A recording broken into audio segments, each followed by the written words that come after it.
Hi everyone, Falling Up 90 here. Today, we got a special presentation. I'll be showing off my entire Pennsylvania Railroad locomotive fleet. Any locomotive I have that runs under its own power and has Pennsylvania painted on it, it's going to be featured in this video. There's going to be steam, diesel, electric, 2-cylinder, 4-cylinder, articulated, duplex, you name it. Any Pennsylvania Railroad I have is going to be in this video.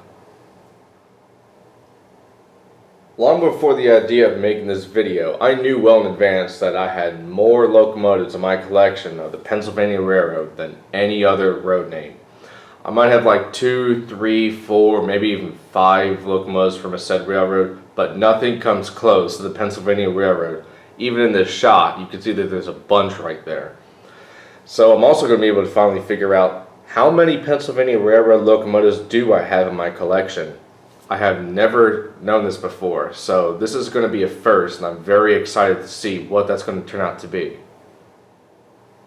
So a common question is, why the Pennsy? I've grown up in Pennsylvania. I've seen the historical steam collection in their railroad museum. There's something about them, cosmetically that I really like. Pensy's done a lot of experimental stuff over the years in their history, and there's going to be a bunch of those kind of locomotives you'll see in this video. There's a lot of unique locomotives that no other railroad had, and there's some really iconic ones, some really famous ones that are going to be in this video as well. I think that the Pennsy is probably the most common road name in all of model railroading. There might be another road name that might come close, or maybe there is another one that's more popular, but I really can't think of anything more popular than the Pennsylvania Railroad. It's pretty much a staple in model railroading, and it's quite common where some brands will put out a locomotive and they would have Pennsylvania written on the side, but it's not really a Pennsylvania locomotive at all. So it's so popular that it appears on locomotives that never actually existed. And some of those locomotives might make an appearance in this video. This video took a long time to make. And it was more than just taking locomotives out of the box and putting them on display and ready for the shot. It's because this is the first time in several years that I've had all of my entire Pennsylvania Railroad locomotives in one place. I moved around a bunch of times, and for all of its entirety, not all of my Pennsy locomotives were with me. There's been some that's been away from me for several years, some in different states, some in storage, but this is the first time I'll finally have all of them together in one video. So I'm really happy to finally provide that. Now, as unique as some locomotives are in this collection, there are some locomotives that are very similar to each other. They're not exact, but they're pretty close. So I'll do my best to separate them. Another thing too is that there's probably a couple locomotives in this collection that have never appeared before on YouTube. Not just by me, but by anyone. So if you happen to see a locomotive in this video that interests you and you want to know more about it, feel free to leave a comment to say that you want to check this said locomotive out. And if I can't find it anywhere else on YouTube and it grows enough interest, I'll be more than happy to put a review video about it.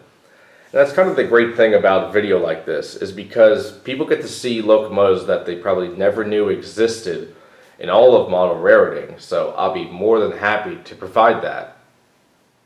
So I'm going to provide a shot of every locomotive, a tidbit of information about them, maybe a little bit of trivia.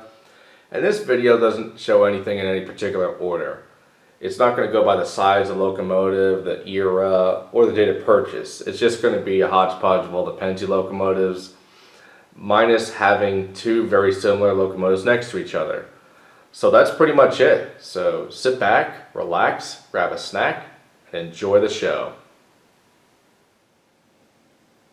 Okay, the first to look at is actually the last Pennsylvania Railroad locomotive that I've purchased. This is the Broadway Limited Blue Line J Class. It's the version that's DCC ready but already has sound installed. It also has traction tires as standard. It doesn't actually come with an additional set without traction tires, so you're pretty much stuck with them. But that's not necessarily a bad thing. I just recently had this pull my entire grain train, which is a modern set of hopper cars, and it pulled that with ease. In fact, there's a video out there on YouTube that's over a decade old that has a Blue Line J1 pulling a long string of coal cars. So if you're looking for a strong locomotive, look no further. This thing is fantastic for strength. This is an Athearn Genesis USRA Mikado. It's classified as an L2 under the Pennsy. It was one of 5 L2s sent to the Pennsylvania Railroad. So this is not only an Athearn model, but this is also made by Sam Hangza. So this is a 20-year-old model, but it still has some really nice detail to it. So it has all the nice amenities of Athearn Genesis, while it has a really nice drivetrain provided by Sam Hangza. For the most part, it captures the N2 pretty well. I would say the only fault I found was like maybe the front end doesn't look quite like the Pennsy one, but other than that, it's a very close resemblance of it.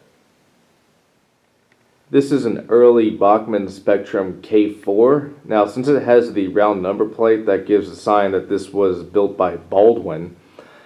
This one in particular I really like because of all the pinstriping. That was a big selling point to me.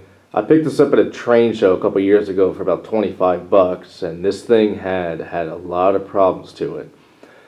But happily now, this thing is up and running, and it does pretty good. I'll make a video about that because this is definitely a storied locomotive. This is a Broadway Limited Paragon 2 T1.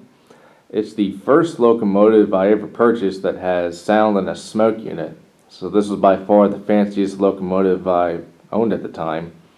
Overall, it's a really nice model. The only unfortunate was that this thing has gone through 4 decoders, unfortunately. But today, this thing is running perfectly fine, and I'm really happy with it. This is a Refrosti U25c, and the funny thing about it is it's the only locomotive I've ever purchased from Amazon. In autumn 2017, I was in the search for one of these, and it was getting increasingly difficult to find one for a reasonable price. I went on Google to search for Refrosti U25c, and the Amazon link for this thing came up. The funny thing is, if I actually went on Amazon itself and searched Refrosti U25c, this did not show up. So, went on that link, purchased it for just 50 bucks, which is an outstanding price for one of these, and free shipping. A couple days later, it arrived on my doorstep, and I've been very happy with it since. Despite its size, this is actually the strongest 6-axle diesel locomotive I have in my collection, and I have a couple strong ones. Very impressed with this thing. It also has the sturdiest handrails of any locomotive I've ever handled, so this thing's built like a tank, it's outstanding performance, it was very well priced, so it doesn't get much better than that, so I'm really happy with this purchase. Here's a Mantua 040, which I think is trying to pass off as an A5S. That's at least what the real number 94 is. And to be honest, this doesn't look quite like an A5S. This is just a generic Mantua 040 with the paint scheme of the Pennsylvania Railroad. Now that's not to say that it can't be a good model, because this is a really nice little charming model in its own way. And the funny story about this thing is that this is the only locomotive I have ever purchased where I didn't have it sent to my home. Several years ago, when I was in California for a couple of months, I actually had this sent to a hotel I was staying in for the time being. It was funny because having it sent to that hotel was cheaper on shipping than having it sent to my home, so the opportunity provided for a unique little situation like that. And it's the only locomotive now that I've ever had when I was in California. And this locomotive has been with me in more states than any other locomotive in this whole collection. So it's a little locomotive with an interesting story behind it. Really nice, charming model, though. This is a Broadway Limited Paragon 3 I1SA. This has the appearance of the modernization, which was either done during or after World War II. I really like this locomotive and its looks. Now, I'm not one to have decency in sound and even a smoke unit too much, but I really like the single chime banshee whistle this thing has. And the bell isn't too bad either. Now, this locomotive I've had for nearly 5 years, but it's pretty much the most modernized, technologically advanced locomotive I have in the collection. It's the only Paragon 3 locomotive I have, and as much as I said not much into decency and sound, this one's definitely a showstopper. It's definitely a locomotive that can turn heads, and it's just pretty cool because it can definitely pull a long train without really any trouble. So if you're looking for a locomotive to pull long drag freights, this is it. This is the Mahano Gg1 from the early 90s. It's number 4899, which is particularly important because this still exists today as number 4800. It's the prototype Gg1, which is actually the riveted car body.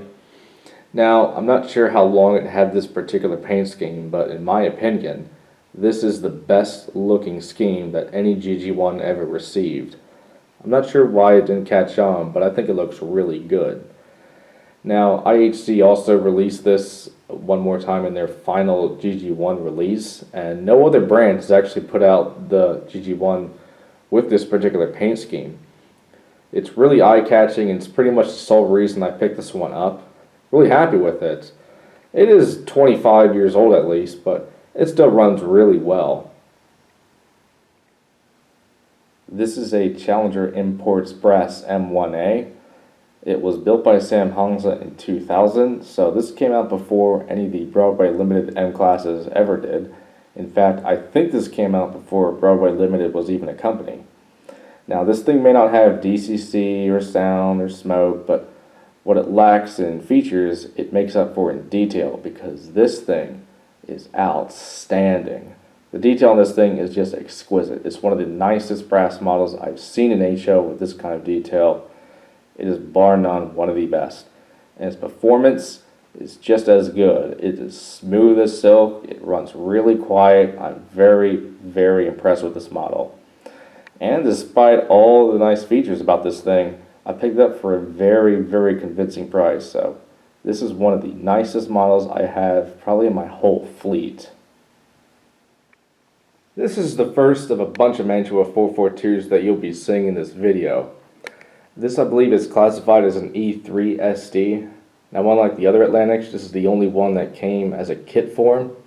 So whoever put this together also did some custom work done to it. I know that tender is not available on any of the ready-to-run Atlantics, at least. Overall, the locomotive is in alright shape. It could be a little bit better, the paint could be better, and the performance has a lot left to be desired. So I'm going to try to work on this thing to smoothen it out. It has potential, and I really like collecting these 442s. One of the biggest distinct differences this from the other one is not just the tender, but that keystone. It is a little large and a little bit out of scale, but there's something about it that makes it really nice on this particular one. I definitely like the complete darkened boiler with the black smoke box. So it's a pretty nice looking locomotive, but it's got some ways to go before I can get this thing running the way I want it to. This is an IHC 260. Now, it may not look like an actual Pennsy locomotive, but this one probably is the biggest story among all the locomotives in this collection. I received this in a train set from Christmas 2002. So this locomotive has been with me for more than most of my life. And it's because of this locomotive that I decided to grow a massive collection of locomotives. It wasn't the very first model train set I've ever received, but it's the one that survived. It's the one that made the biggest impact, because I wanted to take care of this locomotive as a kid. I wanted to make sure I could keep this thing lasting as long as possible, and I made it happen. And because of that, I was starting to purchase other pieces of rolling stock and other locomotives. So everything I owe to model trains to this day, I owe it all to this locomotive. So, happy trails. 18 years starting tomorrow. This is a lifelike Proto 2000 USRA 060. The Pennsy classified this as a B28S. Overall, this is an outstanding little switcher. It has brass-like detail, really smooth performance, and can pull a decent-sized train. When I was at the Railroad Museum of Pennsylvania a couple years ago, they used to have the layout in their main lobby. It was the big Pennsy layout that was pretty well known for. And on one of the sidings in the layouts, there was actually this 060, number 7641. That was a really nice looking model, and I really like that thing. Later that day, I actually went to a hobby shop nearby, but it doesn't exist anymore. And they happen to have one of them on the shelf for sale. I picked it up as a used model, and it runs as good as new. So I really am happy that I found this locomotive, not just at the museum, but at that hobby shop. It is a really, really, really nice little 060, and it was kind of the revolution in the plastic market that they can have as good of detail and performance as a brass model. And this is a shining example. Here's an iconic Pennsy locomotive and an important one of the collection. This is the Bachmann Spectrum pre-war K4. I picked this one up a little over 10 years ago. Now the Pennsy 2063 that you saw earlier was the locomotive to get me invested into the hobby, but this is the locomotive that got me permanently into the hobby. And I'll get to that story right now. This goes back to early 2010. I only had a couple locomotives at the time, and I was sort of losing interest into the hobby. It had already been over 4 years since I last got a locomotive, so I wasn't really that interested. But after going to a hobby shop for the first time in years, I saw this pre-war K4 and got really interested into maybe acquiring it. So I saved up for the money and I picked this locomotive up, and I'm really happy I did because it's a really nice model. Now I paid $130 for this locomotive, which at the time was the most expensive locomotive I'd ever purchased. It was probably more than twice the cost of my second most expensive locomotive. Now to some people, $130 isn't that much for a new locomotive, especially one this nice. But starting out as a broke college student, it's a pretty good model that can almost stretch the budget just a little bit. But I was really happy that I got into it, and because of this model, I got back into the hobby, and even a couple months later I purchased the post-war K4, although I sold that one a couple years ago to a friend. But thanks to this locomotive, I'm well invested in the hobby now. I probably spent more money in this hobby than I'm willing to admit. But you know what? It's all about the passion and drive. Here's a really versatile locomotive. This is the lifelike Proto 2000 2882, and the Pennsy classified this as an HH1 because it has two H design wheel arrangements under one boiler. This is an outstanding locomotive that Proto 2000 put out. It's got brass-like details, smooth, quiet performance, can pull a heavy train, and even though it's a large locomotive, this isn't articulated, so this can go where most large locomotives cannot. This, I think, is the epitome of what makes a model locomotive really good. And even though we have some really nice locomotives today, there's none I don't think that are as smooth and quiet as this one. Here's another Mantua 442. This is number 7002. Recently I made a review video on this, and I've got nothing but good things to say about it. This is an outstanding model from Mantua, and I definitely recommend picking one up. I think it looks really, really good for a 35-year-old model. Throughout the years, there have been a wide variety of Pennsy 260s in all scales. Now this is the one that comes closest to being an accurate Pennsylvania Railroad 260. This is also number 2063. This is a brass model built by Olympia in 1972. It does run pretty well, but it's not perfect even for prototypical accuracy. Everything really is pretty close except for that front end. It doesn't quite resemble a Pennsy locomotive, but I gotta give them effort. They've done more than any other maker has ever come to making a Pennsylvania Railroad 260. It's a nice model, it's not perfect, but I'm pretty happy with it. This is the prototype T1, the first T1 for the Pennsylvania Railroad built back in 1941. Sam Hansa made this model back in 1997, and it was brought in by Key Imports. It's a streamlined model, so the detail is kind of minimal, but all the detail that is visible on the locomotive is present here. It's a really nice brass model, and one thing I especially like about Sam Hansa in particular is some of their models, like this one, have the coasting drive feature. It's kind of nice to have. It's not really a necessity, but if you want to have the locomotive on display and you want to get the rods just right, you can do that without actually putting the locomotive on the track and under power.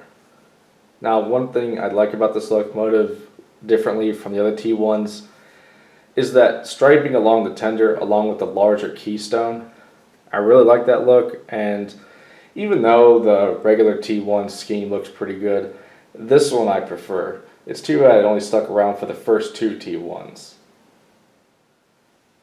This is my third K4, but unlike the other two, this one is streamlined. Samhangsa built this locomotive in 1988 and it was brought in by Key Imports. I kind of like to think of this model as a Ferrari F40.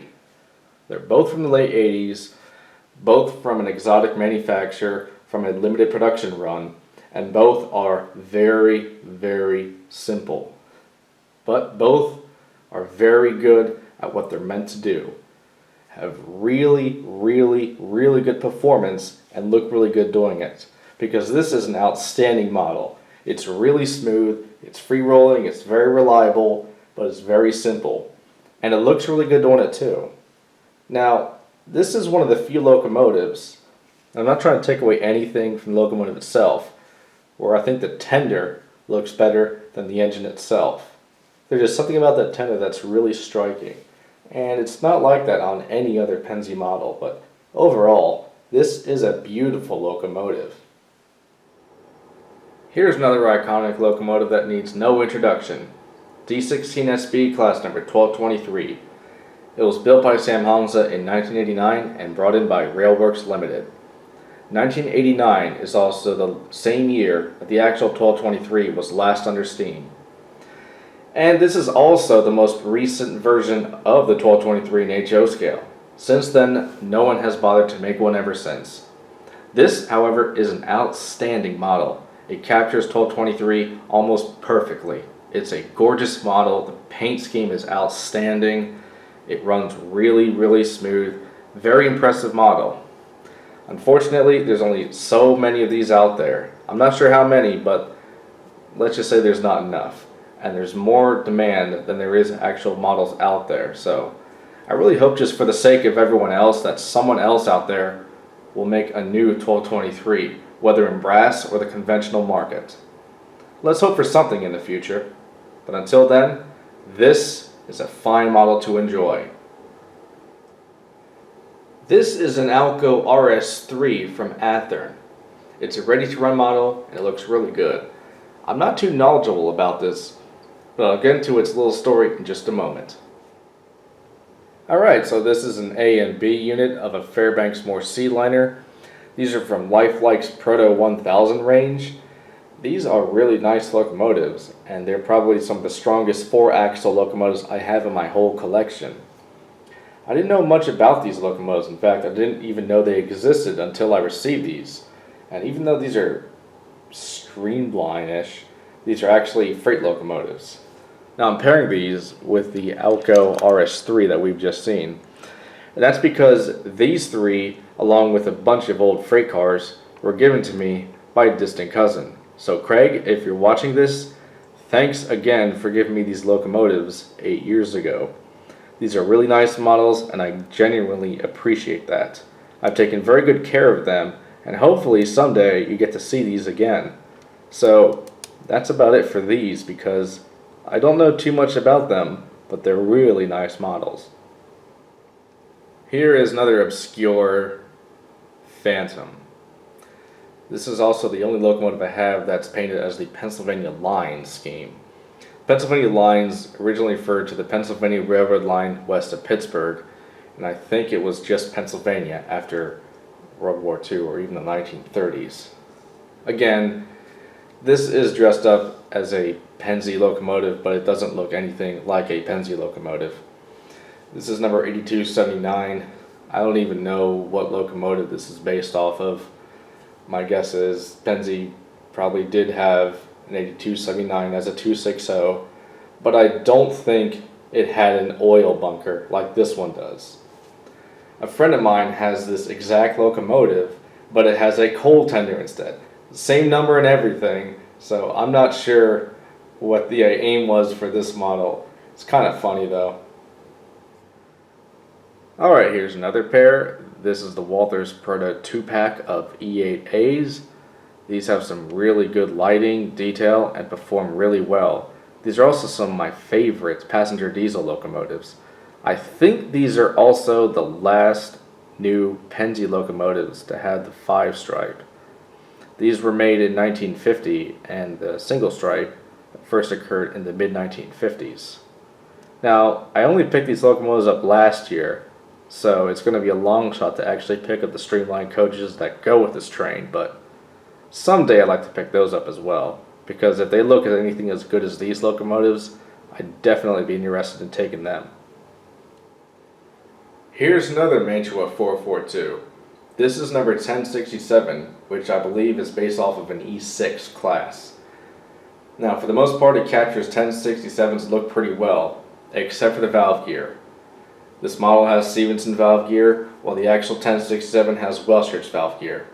Not a big deal because I don't expect that much accuracy from Mantua, and it's still a really attractive model. This was made during Mantua's last hurrah as being a model train manufacturer. Model Power did bring back some Mantua models in the early 2000s, but this was not one of them.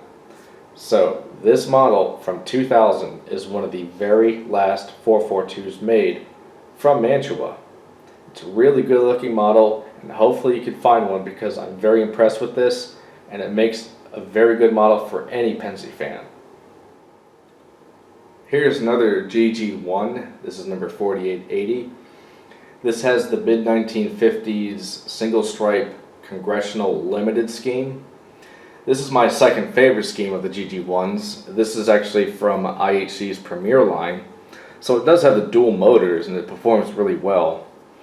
One thing I wasn't aware of is that when you get locomotives from a model train show, sometimes it can be deceiving, and it's kind of best to check out a locomotive in its entirety before you purchase it. This is an example. It looks really good and it is a reliable locomotive, both lights work and everything. But when you look at the underframe here, all that is painted in silver, and it looks really good. But the other side is still unpainted. It's kind of funny, and it's not so much a big deal. I mean, eventually I'll get around to getting that painted, but that's kind of a lesson learned, is when you go to a train show and you see something in the used lot, be sure to check out the locomotive in its entirety. Other than that, I really like this model, and it's a fantastic running Gg1. Another locomotive along the lines of obscurity is this. This is a Mantua 262. Now, if it looks familiar, it's because the Mantua 040 that we saw earlier shares the exact same boiler and cab. I don't know what exact locomotive Mantua based off of the locomotive from, but I don't think that this was originally meant to be a 262. It's a very compressed and small looking 262. Penzi did have a 262, I think it was like the K or J28 class, but it wasn't anything as small and as obscure as this thing. There's something interesting about it that got me invested in this locomotive, but it's nothing too special, it's nothing too interesting. It's got some nice detail to it, but overall this is not a locomotive that really existed. It is just a neat little engine. It performs alright, it's just a typical Mantua model from the 90s. So it's odd, but I say that with a smile. I do like it in a weird way. That's why I have it. Here is another obscure model, but this time, this locomotive actually existed. This is the S2 Steam Turbine that the Penzi only made one example of. It was a flop, but it was a really interesting locomotive that eventually made its way into model railroading. This was made by Sam Hongsa in the late 1980s and brought in by Key Imports. It's, again, a very, very nice locomotive that I expect from brass. It's got really good detail, excellent performance, good lighting, and of course that coasting drive. As flop as the real locomotive was, the good thing about model railroading is You don't have to worry about steam efficiency or reliability. You just care about detail and performance, and that is what this locomotive is very good at. Continuing on the lines of obscurity, here's my largest HO scale locomotive, but not my biggest Penzie locomotive. This is the infamous S1 class 6446 duplex steam locomotive. It was a one-of-a-kind locomotive brought on by the Pennsylvania Railroad in 1939. In 1989, this model was created by Daiyoung, D-A-I-Y-O-U-N-G, and brought in by Key Imports. Like many brass models of the 80s, this was an extremely simple locomotive. It was so simple, it doesn't even have a headlight, but it does have an outstanding drivetrain. Later on, I'll be making a review about this locomotive, so you can guys see this thing in action. Now, it's hard to get this locomotive in action anywhere because this thing needs extremely wide curves, 50-inch radius or better, and it's barely happy with that. So look out for that in the next couple of months because this thing is amazing. Now, who says little locomotives can't make a big splash? This is an A5S. It was made by Samhangsa in 1989 and brought in by Key Imports. This is one of the finest 040s ever produced. You've just seen the largest HO scale locomotive I have, but since it's streamlined, its detail is minimal. This is probably the most detailed, compact HO scale locomotive I've ever seen. There is so much to it, and there's a lot about it that I really appreciate. There is just a lot of detail on this thing, and it's really, really, really well done. This absolutely hits the nail on the head of being a Penzie A5S. Now, the interesting thing is that I thought that this one and the actual number 94 are the same locomotive essentially, just a different number. But there is actually a difference between the two. So noticing on this model here, the cylinders actually go inward.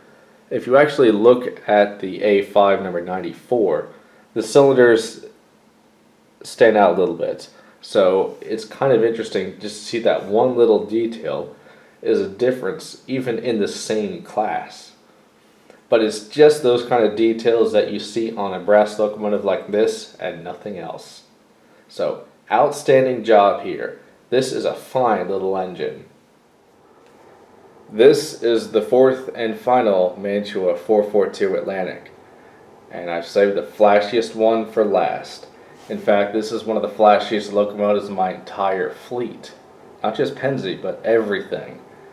This is glossier than almost all of my brass models, save for like 2 or 3. Mantua came out with the collectibles line in the mid-1990s, and this was one of them. Basically, they're just glorified models of existing Mantua models that were around at the time, and they put out them in this glossy finish with some separately applied brass detail. Now, it is a little bit tacky, but I really like this one. I really like the black glossy finish to it. The brass on some parts look really good. Nothing about it really stands out too bad. And the most interesting aspect of this all, this was the very first locomotive I've ever purchased with my own money. So this goes all the way back to the summer of 2003. I saved up for it. I saw it in Train World when they were having these on a fire sale, and I couldn't resist. I always wanted a 442, and this was the very first one. And it's definitely an interesting first one, because it's unlike any of the other ones. It has all of that brass detail to it. It's a little bit show-offy, but I really appreciate some of the caricatures about this thing, because it's a little bit tacky, but for the most part, I think it's a respectable model. It still has like the lighted marker lights, headlights, and even though it does have brass couplers, which don't actually work, I like the idea behind it. Now, in this day and age, I have 4 Atlantics, and 2 of them are almost always out there running every now and then. There's no reason to run this one because this thing definitely attracts dust on its appearance very well. I want to keep this thing as clean as possible, so unfortunately it's going to spend most of its time in its packaging. It's tucked away somewhere. And only until I'm going to get like a nice glass case where everything's protected from the outside, this as well as almost all of my other brass models are just going to be stored away for the time being. But someday this thing will definitely get more time out on the line because this is an interesting little artifact. It goes all the way back to 2003 when I first got my hands on it, and it goes all the way back to 1995. So definitely a long way for a locomotive that still looks like a new out-of-the-box packaging locomotive. I don't know what more to say about it because it's kind of funny, but it puts a smile on my face. I really like this Atlantic. It's not exactly like the real 460, but it really appeals to me in that Pennsy aesthetic. Now, just because I'm an HO scale model railroader doesn't necessarily mean that I can't branch out to other scales. This is an example. This is an N-Scale Gs4 484 that's decked out for the Pennsylvania Railroad. Yeah, this is really obscure. This is a really weird model. Pennsy never had a 484, but this is a very interesting one. Concord actually went out of their way to not only give it the Pennsy pinstriping, but to give it a keystone on the front. This is a pretty cool model. I don't care that it doesn't exist. I think it's really, really cool. I've seen this thing run and it does do a pretty good job. But yeah, this is one of those things where just because it doesn't exist doesn't mean it can't be something awesome. I'm really happy that they actually ever came out with something like this. Not available in any other scale, so a GS4 for the Pennsy is really something else. Maybe it's like what would have happened if Pennsy would have bought one of the GS4s from the Southern Pacific. The only difference is, though, is that this one actually has a coal load. So maybe this would have been a planned locomotive. Interesting thing is that when the Pennsy was looking for a passenger locomotive in the 40s, they experimented with a couple of locomotives, one of them being the Norfolk and Western J class. They tested that out, it did a good job, but they didn't like it. For all we know, they may have tested a GS4, but there's probably no official records of that anywhere. But either way, this is an awesome little model. Speaking of awesomeness, there's another locomotive I have of the Pennsy in another scale. It is a 2-rail O-scale Q2. Now, it's a massive locomotive and it's stored away right now. I do have it, but it's just too big to bring out. It's going to take too long. I have nowhere to set it up, so I'll provide an attached picture. This thing is massive. It's not just the fact that it's an O-scale locomotive. It's a Q2. A Q2 is a very large locomotive. Rightly so, it will get its own video explaining why I do have that locomotive, because you can get a Q2 in HO scale. So that video, I'm going to provide a presentation about that particular locomotive. Unfortunately, it's not going to be in this video, but yes, I do have it here. It's just going to be a long effort just to get this locomotive out of the box, taking about 40 minutes just to give it like a 1-minute presentation in this video. So be on the lookout for that one when I do put it out within the next month or two. So now you've seen almost all of my Pennsylvania locomotive roster. You've seen them in HO, N, and a picture of an O-scale one and a video that you'll be seeing later on. You've seen diesel, steam, electric, steam turbine, duplex, streamline, articulated, passenger, freight, everything. But now we're on to an elite set of locomotives in my collection. It's an elite collection of one locomotive. It is the most highly sought after Pennsylvania Railroad locomotive ever. And it is a rare bird.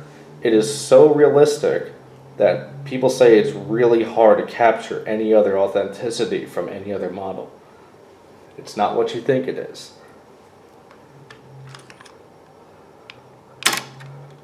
Okay, I'm kidding.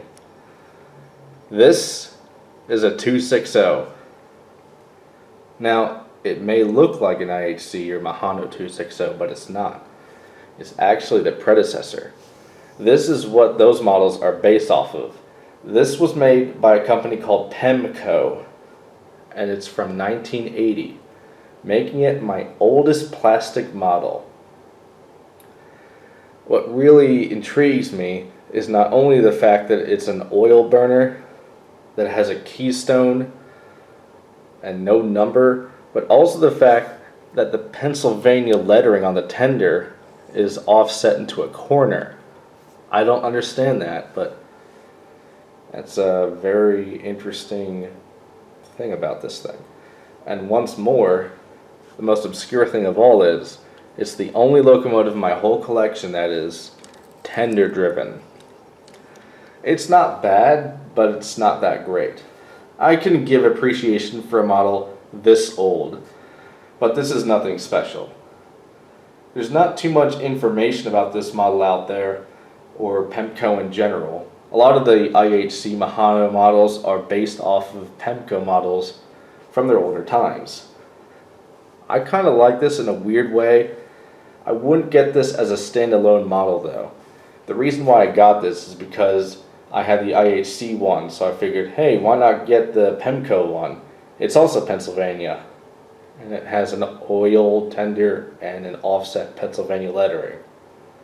So that's pretty much it for probably what is my most obscure model of all time. Now there is one locomotive that I intentionally did not put in this video. In fact, it's not even with me right now. It is a Pennsylvania Railroad SW7 from the old Atherton Blue Box days.